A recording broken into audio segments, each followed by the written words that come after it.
Hai saudaraku, bagaimana kabarnya hari ini? Masih dengan saya Kim.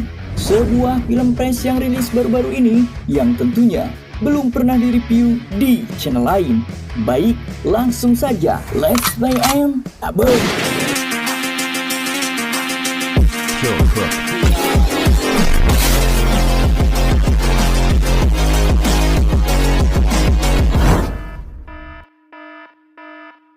Berlatar di depan sebuah bank, cerita diawali dengan memperlihatkan sekelompok perampok yang sedang mengawasi bank tersebut untuk melakukan aksi perampokannya, yang ketika akan membawa senjata di dalam bagasi, seorang polisi bernama Bowen menghampiri mereka dan menanyakan apa yang ada di dalam bagasi tersebut, tapi tiba-tiba dan ya, para perampok tersebut pun menghabisi Bowen saat ia hendak memeriksa isi di dalam bagasi. Selesai dengan itu, mereka pun langsung menjalankan aksi perampokan saat itu juga. Para perampok tersebut terdiri dari 4 orang dengan 3 orang yang menjalankan sebuah aksi, yang satunya menunggu di depan sebuah bank di mana mereka selalu berhasil merampok hanya dalam waktu 5 menit saja, yang ketika salah satu pegawai bank ketahuan akan melapor aksi mereka ke unit darurat, si pegawai pun langsung dihabisi saat itu juga. Beliau bernama Kumar, seorang kapten polisi yang ditugaskan bersama Bowen untuk bersiaga di bank tersebut. Diketahui ia baru saja tiba dan belum menyadari jika Bowen telah tewas di tangan para perampok. Melihat bercak darah di sepanjang jalan depan bank, Kumar pun langsung bersiap tatkala melihat para perampok selesai merampok dan keluar dari bank tersebut. Untuk kemudian terjadilah aksi tembak-tembakan antara Kumar dan ketiga perampok tersebut, sehingga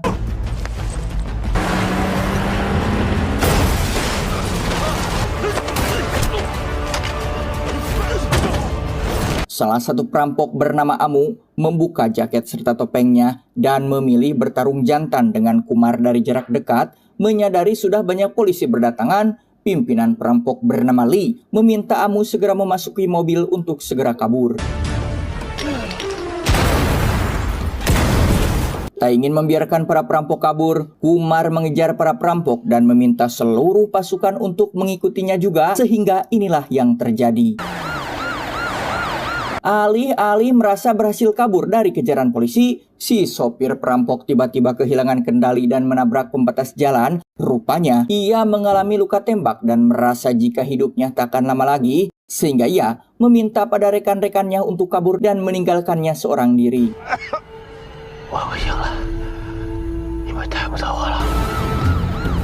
Alhasil, para polisi yang baru saja menemukan mobil perampok hanya mendapati si sopir dengan membawa sebuah granat, sehingga ya, ketiga perampok pun berhasil menjauhi mobil mereka dan hanya melihat ledakan tersebut dari halte. Mereka terlihat biasa saja meski dalam hatinya sebenarnya mereka sangat dibuat terpukul atas kematian satu rekannya, apalagi takut jika nantinya sudah pasti akan dicurigai, yang setelah beberapa lama menunggu bus, mereka pun memasuki kendaraan tersebut bersama para penumpang lain. 没说你是的啊，你还赶什么车？没到站呢。 Entah apa yang terjadi sebelumnya, para polisi yang berhasil menemukan bus tersebut justru hanya mendapati Anbu sedang dalam kondisi terikat tali dengan menggunakan topeng. Melihat ada topeng lain dalam bus tersebut, Kumar yakin jika perampok tadi memang penumpang di bus ini. Untuk mencegah para perampok kabur, Kumar memerintahkan anak buahnya agar memblokir akses lalu lintas ke kota, terutama jalan tol sebelah selatan dan barat, sehingga para perampok yang saat ini sudah berada di terminal bus pun merasa kesal karena jadwal pemberangkatan mereka akan ditunda selama 20 menit. Tak lama kemudian, Kumar mendapat telepon dari rekannya yang mengabarkan tentang kematian Bowen. Hingga setibanya di sana, Kumar membuka jasad tersebut untuk memastikan apakah ada tanda-tanda kekerasan atau tidak. Yang karena jasad Bowen ditemukan dekat TKP perampokan, ia pun yakin jika Bowen dihabisi oleh para perampok yang saat ini sedang ia buru. Di kantor polisi sendiri, rekan dari Kumar mendapat kabar dari polisi luar kota jika 3 hari sebelumnya bank di kota tersebut juga telah terjadi perampokan. Ia memastikan jika para perampok hanya bisa keluar melalui 2 jalur yang kini sudah ditutup, sehingga yakin jika para perampok ini masih berada di dalam kota. Dan untuk Anbu yang ditemukan di dalam bus, akhirnya dibebaskan karena hanya korban dan tidak ada kaitannya dengan kelompok itu. Bukan hanya itu, Kumar meminta rekannya menggambarkan sebuah sketsa wajah ketiga pelaku perampokan berdasarkan deskripsi masyarakat dan deskripsi publik agar mereka lebih mudah dalam mencari pelaku perampokan tersebut. Benar saja, para perampok memang masih di kota ini, di mana motif dari perampokan mereka rupanya untuk biaya pengobatan keluarga dari salah satu rekan yang bernama Liang, ini cucungiknya, dan jika belum cukup, seorang ketua perampok yang bernama Li akan mengusahakan untuk mencari tambahannya lagi. Karena tak bisa pulang malam ini, pimpinan perampok yang bernama Li akhirnya memutuskan untuk menemui rekan lamanya yang diketahui memiliki bisnis diskotik, di mana untuk sementara waktu mereka berencana akan melakukan persembunyian. Yang setibanya di sana, Li mendengar mantan kekasihnya yang bernama Huang Su disebut oleh seseorang untuk menemani seorang bos bernama Samsul di tempat itu, hingga membuat Li sedikit penasaran dengan seperti apa kondisi kehidupan kekasihnya saat ini. Melihat Huang Su tampak tidak nyaman dan dipaksa untuk melayani si bos Samsul, Li melemparkan sebuah botol hingga mengenai kepala si Samsul dan memicu sebuah keributan. Mengetahui hal itu, pemilik diskotik yang merupakan rekan Li pun meminta maaf dan menceritakan jika Li adalah seorang rekan lamanya, namun bos Samsul masih tidak terima dan mengancam akan menghabisinya.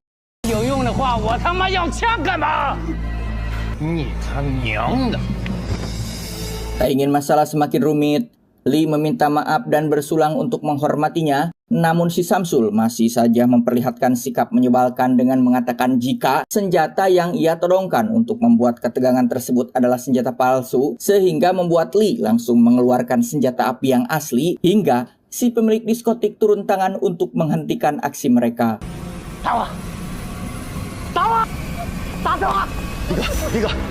Melihat senjata itu asli, Samsul memutuskan untuk pergi dari sana setelah mengatakan jika ia akan menghabisi mereka. Yang setelah Samsul benar-benar pergi, Huang Su memperingatkan untuk jangan mencari masalah dengan si Samsul karena bisa saja ia benar-benar akan melakukan apa yang ia katakan.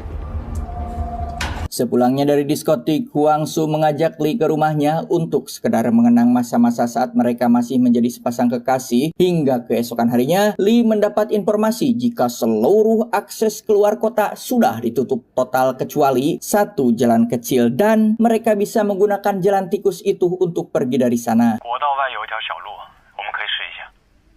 Mengingat si Samsul semalam sangat rese terhadap mereka dan mengancam akan menghabisinya juga, Amu menawarkan kepada Li apakah mereka akan menghabisinya terlebih dahulu sebelum meninggalkan kota ini. Amu juga telah memeriksa latar belakang Samsul yang merupakan seorang pengusaha properti, namun belum juga Li menjawabnya. Mereka kedatangan seseorang yang mengaku akan bekerja atas perintah dari si pemilik diskotik. 杨哥说你们想找一个技术好的车手。 Seseorang tersebut rupanya Anbu yang saat itu satu bus dengan mereka. Melihat senjata yang dipegang para perampok tersebut membuat Anbu begitu ketakutan dan mengaku akan melakukan pekerjaan apapun yang mereka perintahkan. Anbu langsung diberi segepok uang sebagai DP atas kesanggupannya dalam bekerja, hingga begitu bersemangat dan akan melakukan hal apapun, bahkan bersifat kriminal pun demi mendapatkan uang, tanpa sadar jika apa yang akan Anbu kerjakan ke depannya adalah untuk menghabisi nyawa orang lain. Malam harinya, Anbu yang sudah siap dengan pekerjaan tersebut kini terlihat sudah bersama Amu yang setelah mengetahui jika pekerjaan yang akan Anbu lakukan adalah menghabisi seseorang, seketika membuat Anbu terdiam karena ia mengira hanya akan melakukan tindak kriminal biasa seperti mencuri atau aktivitas lainnya. Mendengar hal itu, Anbu mengaku belum berpengalaman jika harus menghabisi seseorang. Ia juga merasa jika tempat ini tidak cocok untuk melakukan hal itu. Namun saat Amu mengancam akan menghabisinya jika tidak melakukan pekerjaan ini, maka Anbu pun terpaksa akan melakukannya. 爸爸，护犊还不食子呢。 Anbu dan Amu pun memasuki tempat di mana Samsul berada, yaitu sebuah sauna. Amu langsung menyerahkan sebilah pisau untuk Anbu gunakan dalam menghabisi si Samsul yang meski sangat ketakutan, Anbu menerima pisau tersebut tetapi... Ya, karena Anbu malah ketakutan, Amu pun terpaksa harus turun tangan untuk menghabisi si Samsul. Namun Amu justru berteriak jika di tempat ini sedang terjadi pembunuhan hingga membuat Amu merasa kesal dan lekas melempar Amu ke dalam air kolam. Selesai dengan Anbu, Amu langsung menyelesaikan tujuan utamanya, yaitu menghabisi si Samsul. Layaknya seorang psikopat, Amu tampak biasa saja dan justru senang saat mendapati si Samsul tewas dan dengan santai membasuhi pisau itu di kolam tempat Anbu berada.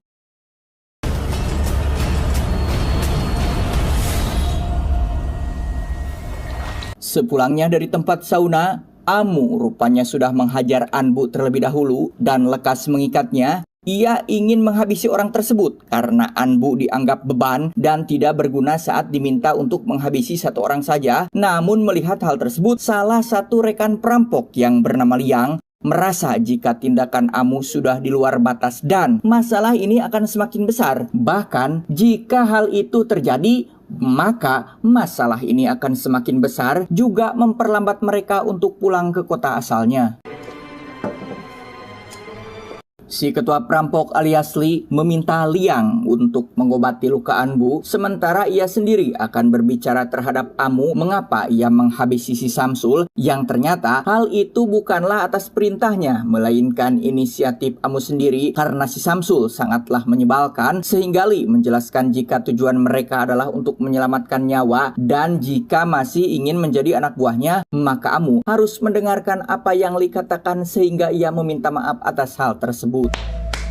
Kematian si Samsul akhirnya ditemukan oleh para polisi termasuk Kumar, dan atas keterangan saksi yakni 2 orang wanita yang sempat bermain dengannya, Samsul dihabisi oleh 2 orang pria dengan menggunakan pisau dengan ciri-ciri ada satu si rambut pirang dan memiliki luka di wajah, dan yang satunya lagi bermata tajam, yang ketika Kumar memberikan sketsa salah satu perampok tersebut, si saksi pun mengenalinya dan mengiyakan sebagai pelaku dari pembunuhan si Samsul.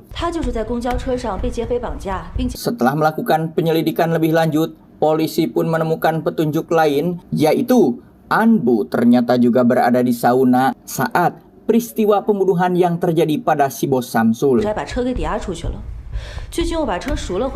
Kumar CS pun mendatangi diskotik untuk mencari informasi mengenai keberadaan para perampok. Kumar dihampiri oleh seorang wanita yang merasa asing dengan wajah Kumar, di mana Kumar yang berpura-pura tidak tahu menanyakan mengapa Samsul tak pernah terlihat akhir-akhir ini, sehingga si wanita menceritakan sesuatu tentang Samsul. Jika Samsul sering menindas para gadis, bahkan terakhir ke sana juga mengganggu Huangsu, dan menceritakan pula tentang Li yang berhasil menolong Huangsu dari gangguan si Samsul. Mendapati kesempatan untuk mengobrol dengan Huangsu, ia membenarkan tentang sosok Li yang menolongnya saat ditindas oleh si Samsul. Namun ia meyakinkan jika Li sudah pergi dari kota ini dan mereka tak pernah saling berkabar sejak saat itu. Akhirnya, rekan Kumar memperlihatkan sketsa wajah para perampok kepada Huangsu. Namun meski ia mengenali semuanya, Huangsu tentu saja mengaku jika ia tak mengenalnya, dan karena tak ingin banyak basa-basi, wanita itu pun langsung pergi saat itu juga. Sadar jika Li sudah diburu para polisi, Huangsu pun langsung memberitahukan hal itu kepada Li agar ia segera pergi dari kota ini. Namun entah kenapa, Li justru berniat ingin merampok satu kali lagi sebelum mereka benar-benar pulang, karena ternyata Huangsu memiliki anak hasil hubungan mereka selama 5 tahun, dan ia mengaku jika ia tak pernah bercinta dengan siapapun kecuali dengan Li itu sendiri. Mendengar hal tersebut, Amu mendukung keinginan Li untuk merampok lagi sebelum pulang, namun mereka memiliki masalah, yakni sudah tak mempunyai senjata lagi untuk merampok, sehingga berniat akan meminta bantuan si pemilik diskotik. Yang di tengah pembicaraan tersebut, para perampok melihat tayangan TV sehingga mereka pun bermaksud akan merampok toko emas tersebut.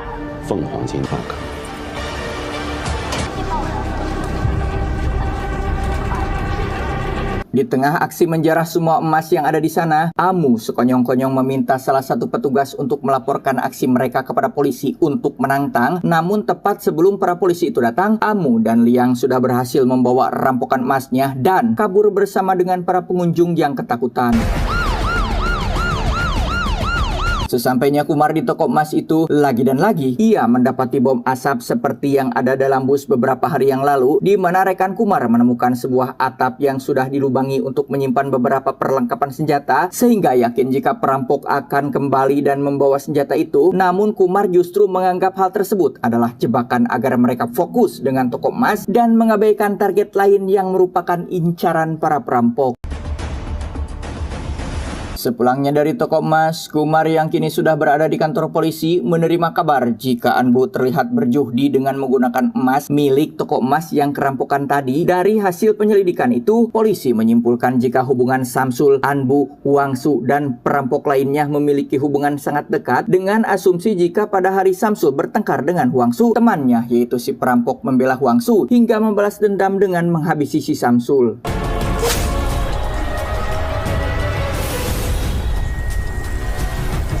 Dengan fakta jika si sopir perampok telah tewas dan sebagai asumsi kedua, si pemilik diskotik memperkenalkan supir baru untuk mereka, tiada lain adalah Anbu sendiri, sehingga ia meminta untuk mengawasi si pemilik diskotik dan juga Anbu selama 24 jam untuk melihat pergerakannya. Diketahui hasil dari perampokan itu, Li memberikan sebagian emas untuk mantan kekasih dan anaknya sebelum ia pergi meninggalkan kota ini, sementara Liang dan Amu sedang bertransaksi senjata untuk persiapan perampokan terakhirnya di kota ini. Pulang memberikan emas untuk Wangsu, Li mendapat pesan dari si pemilik diskotik jika saat ini Anbu sedang diburu oleh polisi dan meminta agar Li CS segera kabur dari kota ini dan jangan sampai melakukan tindak kriminal lagi jika ingin selamat dari tangkapan para polisi. Menyadari jika polisi sudah mulai menciumnya, Anbu bermaksud untuk kabur dari kota ini. Namun untuk sebagai bekal, ia dengan nekat masuk tanpa izin ke rumah Li CS untuk mencuri beberapa sisa emas dan uang dengan membobol pintu masuk tanpa ia sadari jika Li sudah mengikutinya sedari tadi.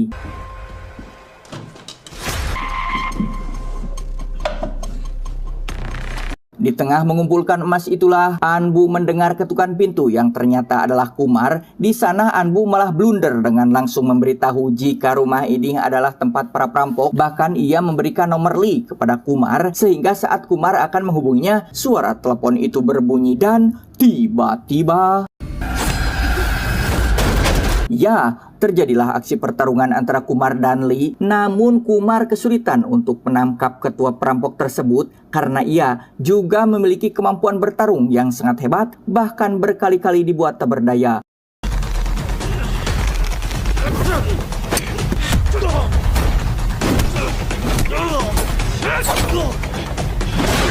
Sementara Li dan Kumar masih bertarung, Anbu yang bermaksud akan kabur akhirnya tak mempunyai jalan lagi untuk lari. Bahkan ia berhasil dijebak dan ditangkap oleh para polisi lainnya. Terlihat Kumar belum bisa melumpuhkan Li yang saat ini sedang mencekiknya. Mereka masih bertarung dan saling serang satu sama lain hingga akhirnya Kumar sangat dibuat tak berdaya dan tak bisa melawan lagi. Namun begitu rekannya menolong, Li langsung kabur saat itu juga.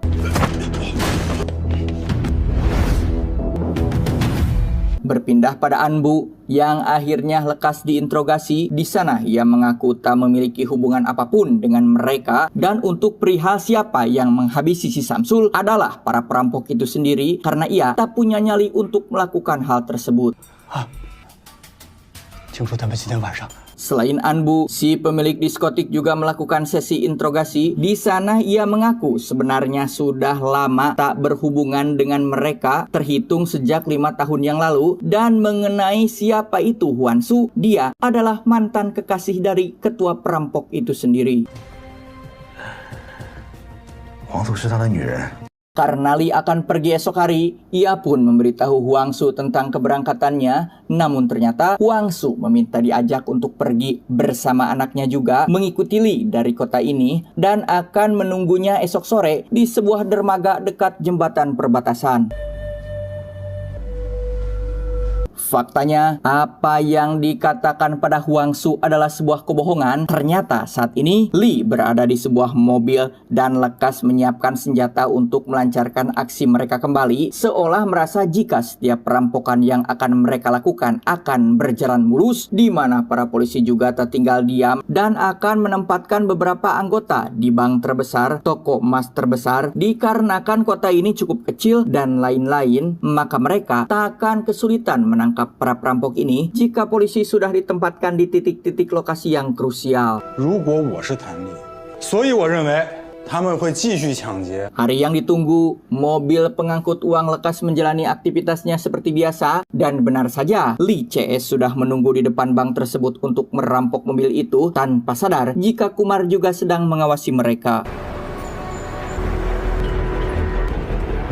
Para perampok itu akhirnya membuat mobil pengangkut uang kehilangan kendali dengan menaburkan ratusan paku di jalan yang akan dilewati. Tepat ketika mereka meledakkan mobilnya, rupanya itu adalah sebuah jebakan karena mobil tersebut hanya berisi uang palsu sehingga... Ya, Liang dan Amu terjebak di lokasi oleh karena para polisi yang terus menembak mereka. Keduanya kini tak lagi bisa kabur kemana-mana. Melihat Amu tewas di hadapannya, Liang yang frustasi pun memilih untuk mundur daripada harus menyerahkan diri ke pihak polisi.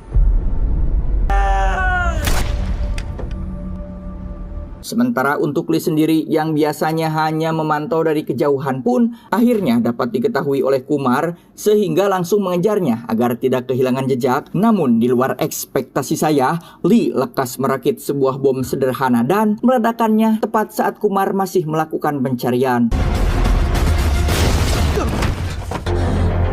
Dengan tega, Li menembak salah satu rekan perempuan Kumar. Ia pun menghubungi ambulans agar segera menolongnya. Selesai dengan urusan si rekan, Kumar lekas mengejar ketua perampok kembali sehingga pertarungan di antara keduanya pun tak terhindarkan.